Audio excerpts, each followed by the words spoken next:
Salut à tous, c'est Motard Geek pour URFPV. On se retrouve aujourd'hui pour parler d'un Toothpick HD de 2,5 pouces pesant seulement 84 grammes avec un O3 et 68 grammes avec un O3 Naked. Il s'agit du Savage Bee de chez Newbie Drone avec sa petite tête de girafe prévue aussi bien pour le freestyle que la cinématique. Il est vendu 400 $ en BNF ELRS, donc avec le DJI O3, VTX et caméra et un récepteur ELRS. Le kit, lui, sans la partie vidéo, est proposé à 160 $, toujours avec l'Express LRS puisque c'est intégré au contrôleur de vol. Et on peut aussi choper le châssis en carbone pour 18 $ et la canopie qui maintient la partie vidéo à 8 $, soit 25 $ l'ensemble. Perso, c'est Newbie Drone qui me l'a envoyé sans la partie vidéo de chez DJI, mais ça ne change rien à ce que je vais vous dire après le générique.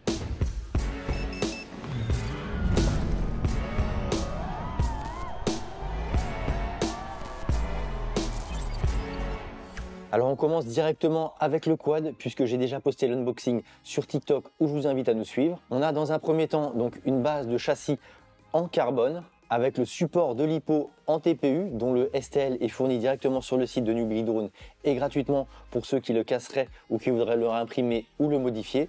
Donc niveau lipo, Newbie Drone conseille des 2S entre 450 mAh et 750 mAh. Il me n'en a fourni aucune, donc j'ai fait avec les moyens du bord, c'est-à-dire une petite 450 mAh 2S de chez BTFPV qui rentre sans problème donc dans le support en TPU fourni. Voilà, on vient tout simplement glisser la lipo comme ça et on n'a plus qu'à la brancher et à décoller. Alors attention parce que parfois le dessous du support vient un peu gêner et c'est pas forcément simple à le faire tenir pour décoller sans venir bousiller les hélices. Donc puisqu'on a la lipo dessus, on va pouvoir le peser tout de suite dans cette configuration de vol. Hop, on va mettre la balance.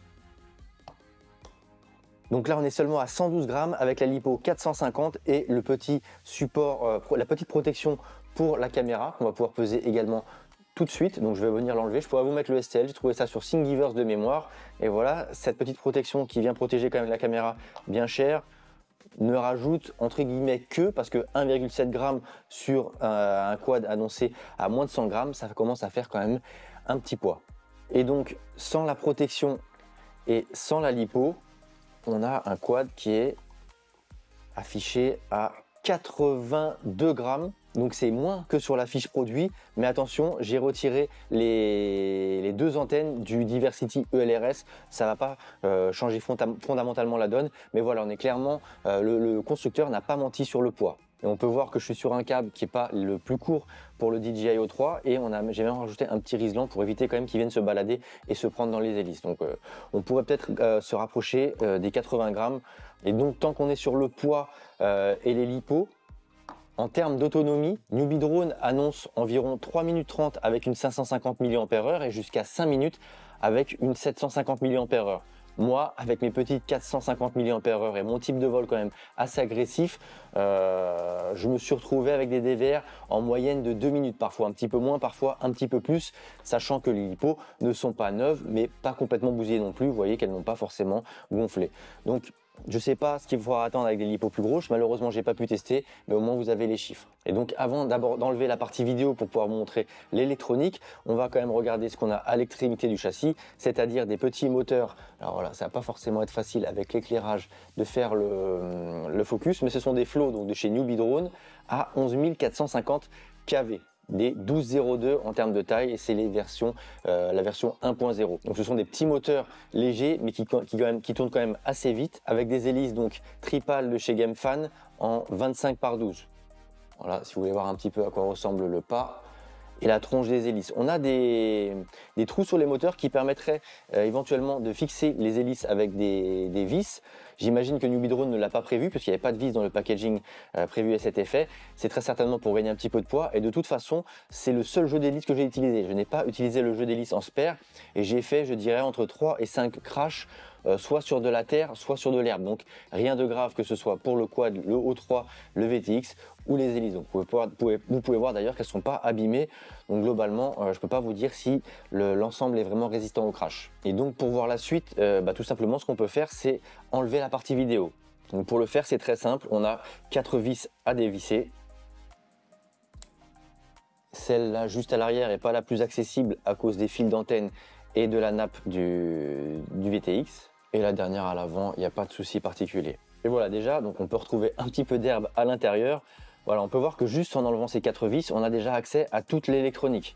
Donc ce que je vais essayer de faire quand même, c'est que puisque le O3 est soudé directement sur l'AFC, je vais le débrancher côté O3. Et ensuite, pour pouvoir retirer cette nappe, malheureusement, si je ne veux pas tout casser, il va falloir que je retire les antennes que j'ai dû mettre par la suite, parce qu'on ne peut pas forcément facilement les mettre avant d'insérer le O3 dans la canopie. Donc les antennes, vous l'aviez vu dans la vidéo unboxing sur TikTok et même en short sur YouTube, mais en général sur YouTube c'est plus court parce qu'on est limité à 1 minute au format portrait. On avait les 2 petites antennes linéaires de fournies dans le packaging.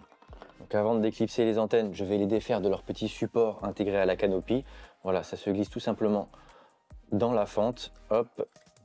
D'ailleurs, j'avais même pas besoin finalement de les défaire par derrière, mais de toute façon, pour enlever le O3, il faut retirer les antennes, sinon ça force. Donc mieux vaut mettre les antennes après avoir glissé le O3 dans la canopie. Attention en glissant le O3 dans la canopie, puisque celle-ci est plutôt fragile. La preuve, la première fois que j'ai voulu monter tout ça, j'ai un petit peu forcé et je l'ai cassé à ce niveau-là. Donc là, un petit coup de colle glue avec par-dessus de la gaine thermo, ça devrait permettre de revoler avec. Mais bon voilà, ça montre quand même que cette petite canopie ultra légère et en plastique par injection, moulé, c'est pas de l'impression 3D, reste quand même relativement solide parce que j'ai pas non plus forcé comme un bœuf. Et donc une fois qu'on a retiré la partie vidéo, on se retrouve avec l'électronique qui vole, entre guillemets qui vole, puisque les vis qui maintiennent le VTX, la canopie, servent aussi à maintenir l'AFC. Et elle se visse directement dans le carbone, comme vous pouvez peut-être le voir ici. On n'a pas d'écrou à l'autre bout, puisqu'on a là le support en TPU qui vient à même le carbone. Les moteurs, ils sont soudés sur le contrôleur de vol, mais on a quand même des connecteurs de disponibles en dessous pour ceux qui prendraient ce contrôleur de vol pour un autre type de montage. Mais là, on économise un petit peu de poids en ayant une soudure en direct. On a un petit condensateur 100 microfarad de 25 volts et des soudures qui sont quand même, vous pouvez voir, plutôt clean avec un connecteur donc en XT30. Le contrôleur de vol, c'est un B-Brain de chez Newbie Drone, HD ELRS Diversity en 2,4 GHz au format Whoop, donc elle se monte par défaut à 45 degrés avec des trous espacés de 25,5 par 25,5 mm. D'un point de vue composant, on a un processeur, un MCU G4, donc c'est moins connu que ce qu'on a habituellement avec les F4, F7 et autres. Je crois qu'il n'y a que chez Fetech que j'ai déjà vu un G4. On a donc des ESC 4 en 1 à bord, 20 ampères, donc c'est quand même plutôt pas mal pour une si petite carte. Ils sont déjà flashés en BlueJay pour pouvoir bénéficier du RPM filter et ils tournent à 48 kHz pour pouvoir stabiliser correctement les rushs du DJI O3. Je vous mettrai des photos sur le blog puisque là j'ai retiré les antennes et par défaut on a 2 antennes, une petite antenne linéaire qui est branchée donc quelque part sur le dessous. Vous voyez, pour voir qu'on on a une première prise d'antenne juste là et la seconde prise d'antenne doit être à l'opposé. J'ai plus en tête, mais de toute façon vous aurez les photos comme d'habitude sur le blog qui viendront compléter cette petite vidéo. Donc on a une antenne linéaire et une petite antenne micro Immortality. Donc même si le but de ce quad c'est pas forcément d'aller loin parce qu'on n'a pas une autonomie faramineuse, c'est quand même plutôt cool de savoir que par défaut en ELRS on a un lien radio qui est béton, ce qui n'est pas forcément le cas du lien radio du DJI O3 puisqu'il est soumis quand même à quelques RX loss et parfois fail-safe sans forcément aller très loin. Donc en termes d'alimentation, la FC elle peut tourner aussi bien en 1S que 2S. On a 2 becs, un 5 volts et un 10 volts. Les deux peuvent fournir 2 ampères de courant et le 10 volts ne fonctionne qu'à partir du moment où on est en 2S, ce qui est logique. Niveau URT, c'est plutôt complet. On en a 4, dont un qui est condamné par le récepteur ELRS intégré, donc c'est un récepteur sur port série et pas en SPI, ce qui est vachement mieux pour tout ce qui est mise à jour.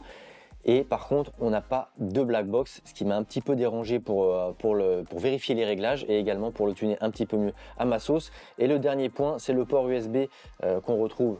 Voilà, juste là, ce n'est pas du type C, c'est de l'USB micro. Il est accessible directement sans rien rajouter comme c'était le cas sur un des derniers quads que je vous ai présenté chez Beta FPV. Il faut juste soulever voilà, le petit support de LiPo et on peut brancher l'USB. Donc ça, c'est plutôt pas mal. Et dernier point sur cette EFC, avant de vous reprendre en face caméra, c'est que si vous allez sur le site de Newbie Drone, vous avez une belle documentation, de belles illustrations et un schéma de câblage très bien fait et très lisible. Maintenant, parlons comportement en vol. Alors déjà, niveau feeling, j'étais plus qu'agréablement surpris. C'est un quad qui est vraiment fun à voler et très joueur. Toutefois, faut passer outre la peur de casser la caméra quand même qui, comme vous pouvez le voir, est super exposée. C'est d'ailleurs pour ça, comme je vous disais sur le bench, que j'ai rajouté cette protection TPU qui ajoute quelques grammes. Mais même le VTX est quand même relativement exposé. Bien que de mon expérience perso, je n'ai jamais encore cassé un seul VTX O3. C'est quand même un boîtier qui est relativement solide. J'ai quand même passé une trentaine de LiPo. J'ai profité de la semaine de mai avec les 2 jours fériés pour voler plusieurs jours de suite à la campagne. J'ai pas fait de gros freestyle, toujours de peur de casser ma caméra, mais il en est clairement capable. Les rolls, les flips, ça passe sans problème, mais dès qu'on commence à faire des figures où le drone retombe sans gaz, typiquement un dive ou un split test, faut faire attention à la remise des gaz.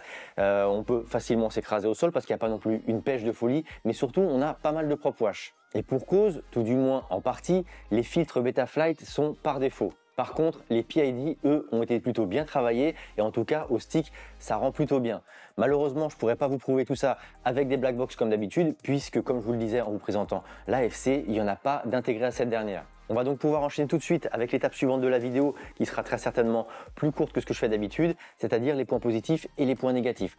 En termes de points positifs, comme d'habitude avec ces petits quads équipés d'un O3, on a un retour HD dans les lunettes qui est vraiment superbe. Donc moi je le mets clairement en point positif.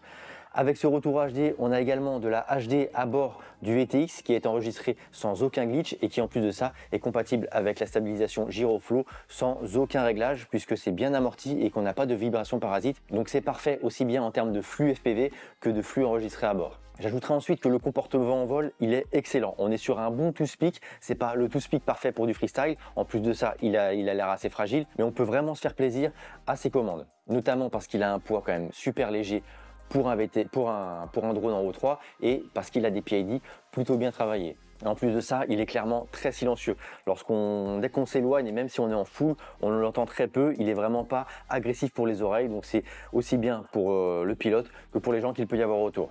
Et pour en finir avec les points positifs, il est simple à monter et simple à maintenir et plutôt pas mal conçu, même si ce côté girafe se retrouve dans les points négatifs. Donc dans les points négatifs, le premier c'est la caméra exposée au choc. Je vous la remets voilà quand même en face caméra, vraiment en zoom.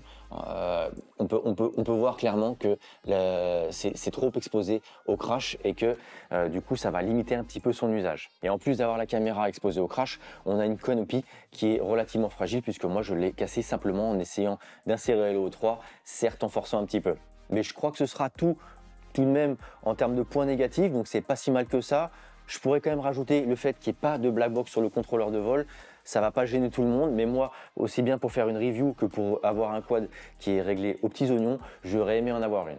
Et finalement, pour conclure, c'est un drone qui est efficace en vol. Il n'y a pas à chier là-dessus, il vole bien, Newbie Drone c'est pas mal démerdé. Mais l'usage reste limité à mon goût. En effet, l'absence donc de prop guard, de protection d'hélice type Cinewoop, va limiter son usage en cinématique à des paysages et clairement pas du follow de sujets, en tout cas de sujets entre guillemets vivants, que ce soit des humains ou des animaux. Mais même en intérieur, ça va être un petit peu compliqué parce qu'il reste quand même assez vif et dès qu'on va toucher, là ça va être des murs ou autres obstacles durs et donc on va pouvoir encore une fois casser la caméra et les hélices ne vont pas tenir le choc longtemps. Et pour le freestyle, on ne peut pas non plus envoyer les plus gros tricks possibles, mais ça reste quand même un quad performant. Mais il faut s'accommoder du fait qu'on puisse facilement casser la partie vidéo qui coûte quand même dans les 250 € tout compris. Et je crois qu'on est pour 80 € la caméra et vous faites la différence pour avoir le VTX. Voilà, faut quand même éviter de cracher et de casser trop souvent avec ce type d'engin. Alors perso, c'est pas un quad que je pense voler régulièrement, même si c'est la machine en O3 avec le ratio performance nuisance sonore le meilleur que j'ai pu tester à ce jour, je reste freiné, effrayé par la caméra trop exposée au crash. Maintenant, avec toutes les informations que je vous ai données, libre à vous de faire votre propre choix et surtout de le partager avec la communauté dans les commentaires qui se trouvent en dessous de la vidéo. Et sur ce, je vous dis à très bientôt sur la chaîne. C'était Motard Geek pour WeAreFPV.